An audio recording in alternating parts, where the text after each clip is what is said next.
Normalement, il me pose la question sur quel est l'outil pour le débutant en QHSE. Un outil, en fait je fais tout en fait, je fais tout ici.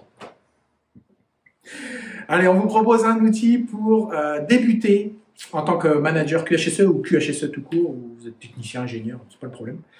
Est-ce que ça vaut pour tous les managers au sens là? Ça peut pour tout le monde, ouais, pour tout le monde. Même pour un patron, même pour des dirigeants qui viennent de racheter une boîte ou qui deviennent les nouveaux dirigeants recrutés, directeur général ou directeur tout court. L'outil, à mon sens, indispensable, et il y en a plein d'autres, mais il y a au moins celui-là, on l'appelle outil, c'est plutôt une méthode. C'est plutôt la première étape. Débutant ou pas, première étape. Présentez-vous.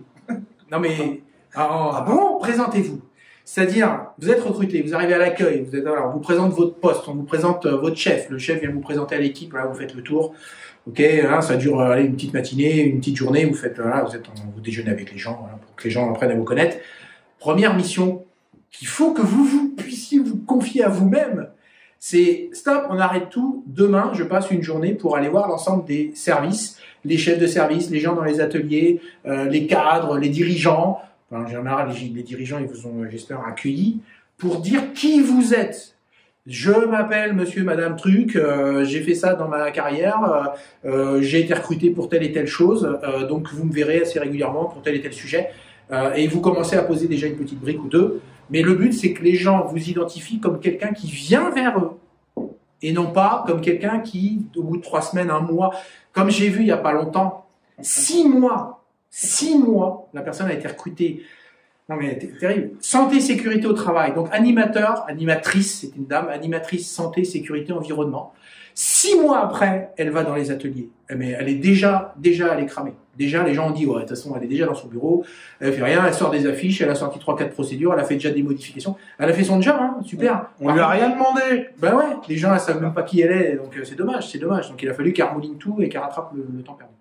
Présentez-vous, allez expliquer, dites qui vous êtes, je dirais, c'est un peu dire bonjour, c'est de la correction, de la politesse, mais c'est aussi très important pour mettre les premiers pas correctement dans une structure. Ouais, ça emmène 2 thèmes en fait, et 2 questions auxquelles il faut répondre, c'est qui je suis et comment je vais travailler avec vous. Oui. Sur le qui je suis, bon voilà, qui je suis, et puis avec Google et nos amis et réseaux sociaux, on est capable de savoir à peu près ou assez rapidement potentiellement qui c'est, et encore que c'est subjectif parce que c'est ce que lui veut bien vous montrer. Et sur le comment on va travailler, c'est extrêmement important. J'ai un exemple sur une unité industrielle où dès le premier jour, certains m'ont dit « Ah, c'est vous le nouveau responsable sécurité ?» Et je dis « Non. » Non, ah bon, c'est pas vous? Non, donc je vais vous expliquer. En fait, moi, ma fonction, c'est de coordonner les sujets QHSE.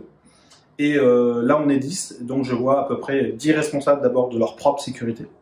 Et je tiens quand même à vous le rappeler. Et mon job, c'est de faire en sorte que vous ne l'oubliez pas pour vous-même et vis-à-vis des autres lorsque vous allez travailler en binôme ou en équipe. Donc soyez très clair lors de votre présentation sur qui vous êtes et comment vous allez travailler avec eux. Parce que dès le postulat, dès le départ, si c'est ouais, c'est un mec qui reste dans les bureaux, ça conditionne la suite. La suite c'est laisse. Encore un bureaulier qui va passer sa vie dans les bureaux et qui ne s'est même pas préoccupé de savoir ce dont nous avions besoin et si nous avions un avis à donner, alors qu'a priori, je suis l'expert du poste que j'occupe parce que dans la mesure où j'ai 8 heures par jour sur ce poste-là, je pense pouvoir donner un avis sur la question.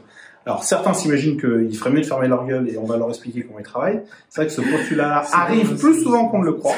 Plus souvent qu'on ne le croit. De toute façon, c'est des abrutis, je vais leur expliquer comment ils le font. Alors qu'en fait, les gens, quand même, comme ils passent 8 heures par jour, des bonnes idées, ils en ont. À condition et unique condition qu'on soit en capacité d'aller les interroger et de les considérer pour ce qu'ils sont. C'est ça. Salut! Bon démarrage!